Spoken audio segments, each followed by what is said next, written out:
Welcome back to the France 24 debate. Today we're examining the state of relations between the world's two biggest economies. This as the US President Donald Trump hosts the Chinese President Xi Jinping for the first time at his retreat in Florida. We're asking, what can we expect Trump and Xi to achieve with regard to trade, a long-standing war of words on currency manipulation, North Korea, Taiwan, and a host of other thorny issues? Well, in a moment, I'll be turning to my guests, but let's pick up on the issue of North Korea, which we were discussing just before the break. This is what Donald Trump said just a few days ago to Britain's Financial Times with regards to North Korea. China has a great influence over North Korea, and China will either decide to help us with North Korea or they won't. If China is not going to solve North Korea, we will. And that's all I'm telling you. Okay, the US President Donald Trump suggesting there that he might be prepared, the United States might be prepared to go it alone with regard to North Korea. This, of course, in the context of his discussions with the Chinese president. Let me take you now to Professor Catherine Moon, who is standing by for us in Boston. Catherine, just before the break, I promised to pick up with you. Can I first of all ask you what you wanted to say before we went for a break? And can I also ask you, just how likely do you think it is that President Xi will respond favorably to this idea of a sort of a veiled threat? We'll go it alone in North Korea if we have to. Well, I think China is the only country that is not underestimating North Korea. I think much of the U.S. government's problems in coming up with a workable strategy with the North is that it underestimates North Korea. What do I mean by that? North Koreans have such a complex, sophisticated, and extensive trading and financial network that actually serves to bring in the revenues needed for not only their nuclear weapons, but general commodity goods for their society and all sorts of other goodies for their people and their leaders. The Chinese do not have the power to control every single one of these aspects of this sophisticated network. That's number one. What's also going on is that there is a tension between the central government in China and the regional government in China along the northeast border, hugging the boundary, territorial boundary with North Korea. Much of the northeast of China, the economy is dependent on trade and other activities with North Korea. So there is a push and pull, a tug of war, as some officials in the United States who are very well aware of these dynamics have recently conveyed in private meetings. The central government and the regional governments are in a tug of war on how to deal with North Korea. I think also the Chinese have been clear since the administration of George W. Bush that China is not the answer to North Korea. What the North Koreans have wanted for a very long time is to have direct meetings with the United States. And the problem is that the United States says, we will not have meetings with you unless you meet our preconditions of a nuclear freeze or a denuclearization. And the North Koreans say, no preconditions, we just want to meet and talk. And so there has been a standstill on the process of these kinds of talks for decades now, spanning both Republican and Democratic administrations. How Mr. Trump might deal with this ongoing impasse, I don't know. The other aspect that I think is very important to keep in mind is that North Korea is not in a servant kind of position toward China. Even though the North Koreans rely on China economically, the North Koreans have given the Chinese such a hard time. And basically the North Koreans say, we're not going to kowtow to you. We're not going to bow down. You give us pressure, we'll give you a headache right back. And the fact that that Pyongyang launched this missile right as Mr. Xi is traveling to the United States is actually a big hit aimed at Mr. Xi and his legitimacy as a, quote, honest broker. As far as your question goes on whether Mr. Xi might respond favorably or not to any veiled or unveiled threat of the U.S. going alone, first of all, I think that is a hollow threat, at least for now. In basic diplomacy, you don't meet with the leader of a major country and start your conversation off with an ultimatum or a threat. If that's the way Mr. Trump is going to approach this North Korea issue, Mr. Xi will not be responding kindly or favorably or cooperatively. Okay, let me bring in Steve Tsang in London, who's standing by patiently. Steve, I mean, just listening to what Professor Moon's saying there, I mean, starting your talks with an opposite number for the first time, the president of China, with this threat of going it alone, and almost boxing President Xi into a corner when he's already in a bit of a tight spot with Pyongyang. I mean, is that the right approach? Well, that's one way of looking at the issue. I think it is not necessarily the right way to look at the North Korean issue as a separate issue from the rest of the relationship that Xi is trying to get with Trump. For the visit that Xi Jinping is making to Florida, first and foremost, he needs to have a successful summit. He is not going to be able to get a lot of concessions from Trump on the economic side. And the economic side is arguably the most important issue in that relationship.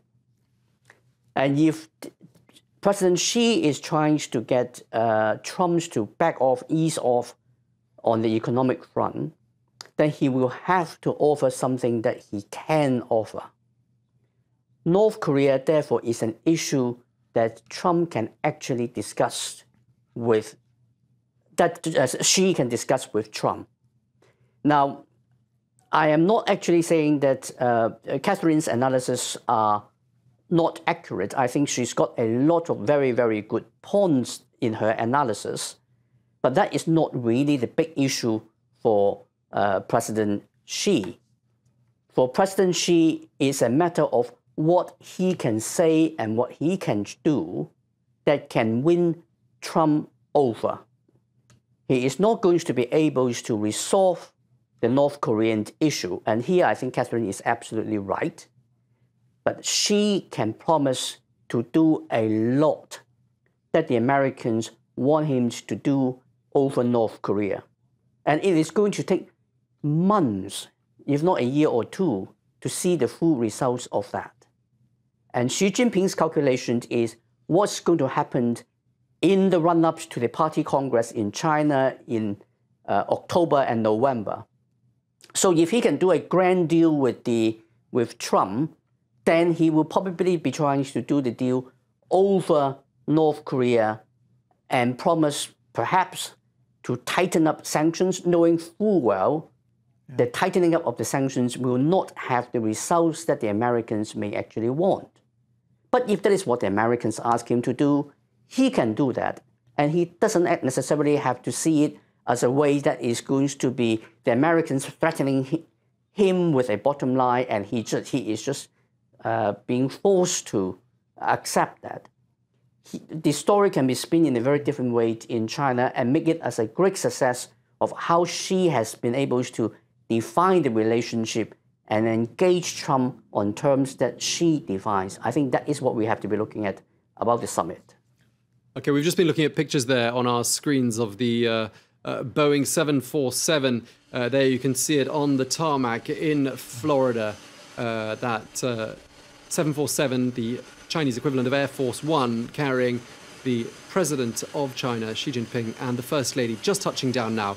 We'll take you back to the airport just as soon as we see the president coming down the stairs. Let me go back to Professor Moon, because your name came up quite a few times there in Steve Tsang's response. I want to ask you to respond to what he said. And also, could I just ask you an additional question, which is one of the keys to unlocking this North Korea conundrum, could it be Taiwan? Is Taiwan a bargaining chip in any sense, do you think, in this whole issue, or is that an unrelated topic? Well, I don't know exactly what you mean by Taiwan as a bargaining chip. Would you like to clarify, or? The United States is seen as exerting influence over Taiwan. China is seen as exerting influence over North Korea. Therefore, if one could solve the other's problems, they'd be doing each other a favor, wouldn't they? Well, I think Mr. Trump has already been burned dealing with Taiwan in a rather careless way. I don't think that he will be playing around with Taiwan again. And as a scholar and as an analyst, Taiwan should not be brought into this picture at all. It's complicated enough as it is with North Korea, and bringing in Taiwan with China is just a game breaker, no matter what the issues are. As far as North Korea goes, I don't think Mr. Tsang and I are really in disagreement. I think it's a matter of, will China look like it is trying to cooperate, but not necessarily bring in results regarding North Korea and denuclearization? Yes, I think China will definitely say, sure, we're willing to cooperate. We'll try on sanctions. China's already been doing that. China has come the farthest it ever came during the Obama administration in terms of cooperating with sanctions at the UN Security Council. But that does not mean that China is the answer to the problem of North Korea. And also, from the perspective of the optics, when you look at it from the Trump side, Trump also needs to have a good summit. But beyond that, Trump and the US government need to find some way to deal with North Korea. It is not China that is suffering because of North Korea. The North Koreans are not threatening to develop intercontinental ballistic missiles against China. Pyongyang is threatening to do that regarding the US. So the US is much more in the hot seat than China, and therefore the burden of responsibility to do something is higher for the US than for China. Okay, so North Korea clearly dominating the geopolitical side of things in the discussions between the two leaders. We all seem to agree on that.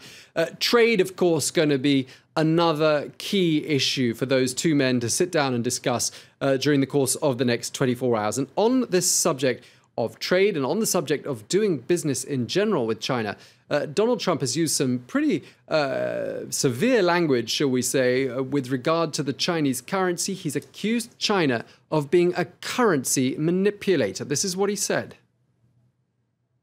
I'm going to instruct my Treasury Secretary to label China a currency manipulator.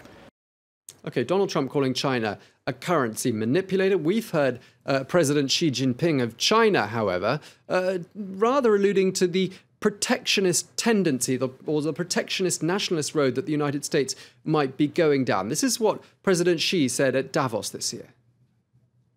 Pursuing protectionism is like locking oneself in a dark room, while wind and rain may be kept outside. So are light and air.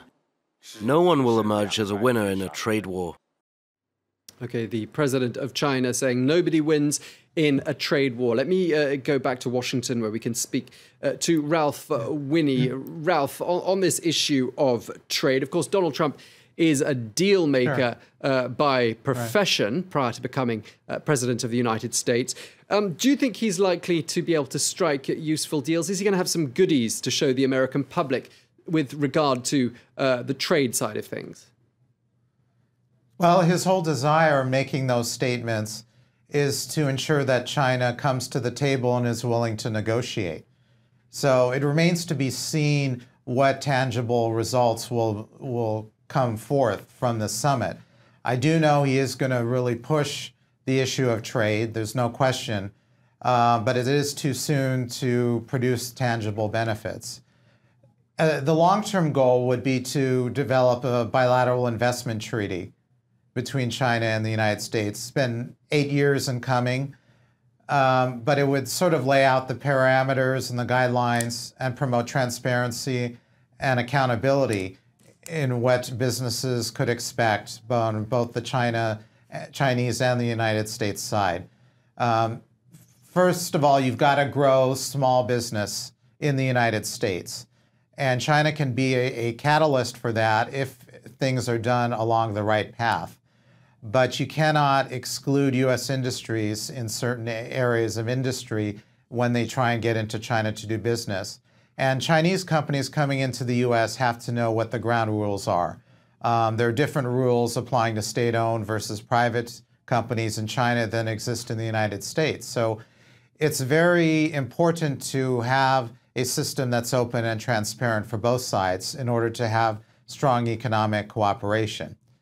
And remains to be seen how this is going to move forward. But I am confident. I think that Trump has done extensive business in China, so he understands the Chinese mindset and culture, and he knows that you have to start with that personal relationship and move forward from there. I can't highlight enough how important the personal relationship is. His granddaughter is speaking fluently in Chinese. She's learning Mandarin poems and songs in an effort to show her cultural connection with China. And the Chinese love that. That's getting a lot of positive, favorable press in China. And you can't really discount that kind of personal relationship at the very young people's level. Okay, let me turn to you, Alice. So building a strong bond between these two men could be the key, says Ralph, to unlocking various trade and business doors. And we all know, all of us who've been to Asia and who've been to China, we know this concept of guangxi, meaning goodwill that you've got to generate. Yeah. Is Donald Trump going to be able to generate that guangxi to do the business he needs to do with the president of China? That will be very difficult. My own analysis is that trust is already broken between the two men since the tweets episode. I know it sounds maybe simplistic, but on these two core issues, which was Taiwan and South China Sea, China is not joking, I think, and Trump's already crossed the red line I've seen from Beijing. Interestingly, the communication, official communication from Chinese Chinese diplomacy was rather soft, rather, I would say, not gentle, but I would say it was not responding directly to Trump's tweet, but I would say that deeply inside, Chinese diplomacy considered that we cannot trust this man anymore, considering what he was tweeting, what he was doing. Okay, that's my own analysis, but I think now China's approach, Chinese diplomatic approach is more the following: is how to handle the weaknesses of Trump, to make the most of his weaknesses in the interest of China and Chinese diplomacy. So I think they are fully aware of Trump's weaknesses as his personality, his maybe lack of knowledge of diplomacy and diplomatic practices. So in that case, I think it's a matter of seduction, yes, but in one way, so see, as Steve Zhang rightly says, Xi Jinping trying to seduce Trump, but I don't think that Trump will manage to seduce Xi Jinping in any ways, considering previous communication and tension between the two men. Let's go to David Zhang, and let me just ask you, David, if you had been advising President Donald Trump, would you have perhaps advised him to use different language other than you're stealing American jobs, you're a currency manipulator? Does that set the tone for a good trade deal, do you think? What would you have advised the president? I think the president is a very special man. He used language that most other people would not use, certainly not leaders of major powers or diplomats would.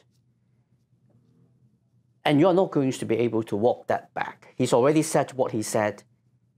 The idea that Trump and Xi can build up a genuinely trusting relationship is really very unrealistic. I think Alice is absolutely right there. But that doesn't mean they would not try to make their personal chemistry work. Xi Jinping has a vested interest to do so. Trump has less of a need to do so. If the summit is going to go badly, Trump simply needs to show that he is being very tough on China and his basic constituencies would be satisfied. Now, that wouldn't work for Xi Jinping. So here, I think, for all that is being said about the Chinese being unhappy about Trump and being upset about Trump, they will be working extremely hard to actually engage with Trump in a very positive way to do so. Now, how much would the family of Trump, the granddaughter being able to speak Chinese, carry any weight with President Xi? I don't think it's going to be terribly relevant. It is fantastic for Chinese television. They would like to show that off.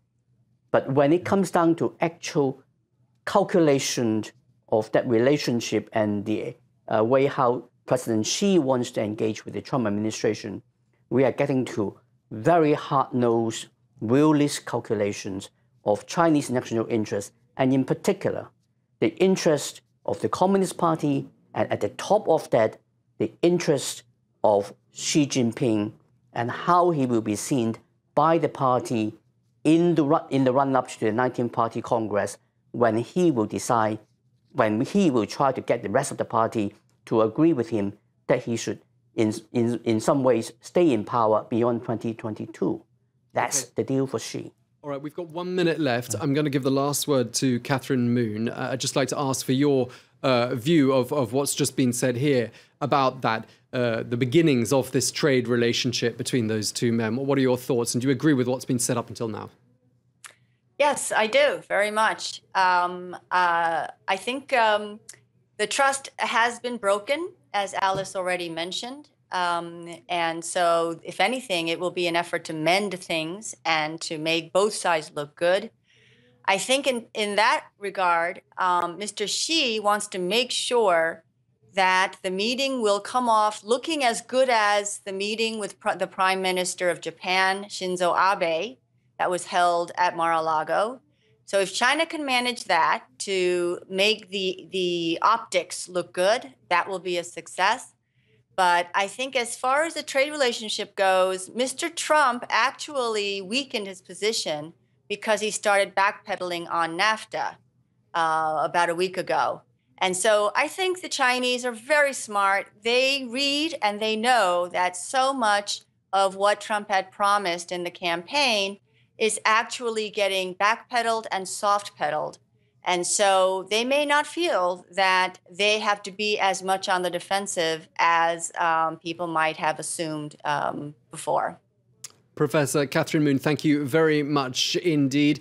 Thank you to my other guests today, Alice Ekman, Head of China Research at the Paris-based think tank IFRI. Thank you very much indeed. Steve Zhang, the Director of the China Institute at SOAS in London. Thank you very much indeed to you. And Ralph Winnie, the China Director at the Eurasian Business Coalition in Boston. Thank you very much, and thank you very much to all of you. Thanks for watching. That was the France 24 debate.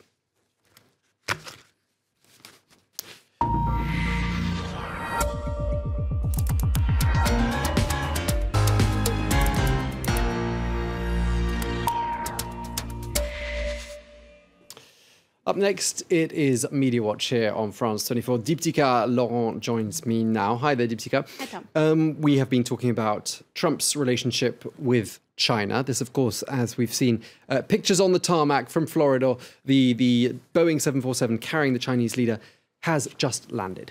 Well, his relationship, Tom, yes, some might say his obsession even. China has been a pet favorite and a pet peeve for Donald Trump ever since he started running for president. And in fact, there's a video dedicated to the many, many times he's mentioned China, sometimes several times in the one speech.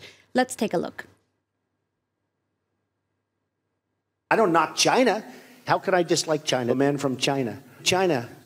China, China, China, China, China, China, China, China, China, China. China's over here. Look at what China's doing. They're learning from China. China, China, China, China, China, China, China, China, China, China.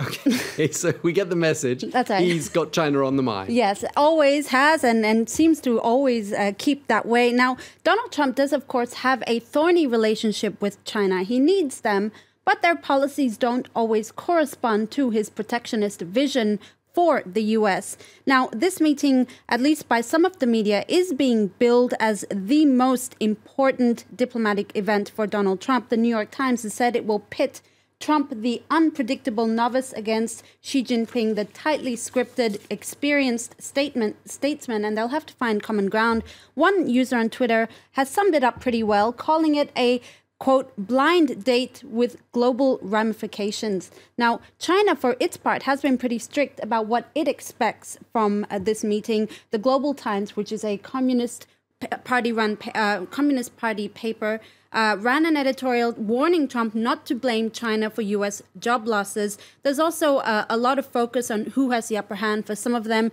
it's Donald Trump. Others, it's the Chinese leader.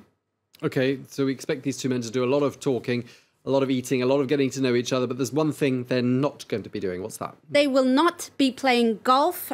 In fact, golf is considered the forbidden game in China, even dating back to Mao Zedong. It was his legacy. He outlawed it, and the Chinese government has banned officials from playing golf as part of a crackdown on corruption and the image sometimes that it may be a bourgeois indulgence. Now, we know that Trump and the Japanese Prime Minister went for a round of golf, and Shinzo Abe even was gifted with a gold-plated golf club.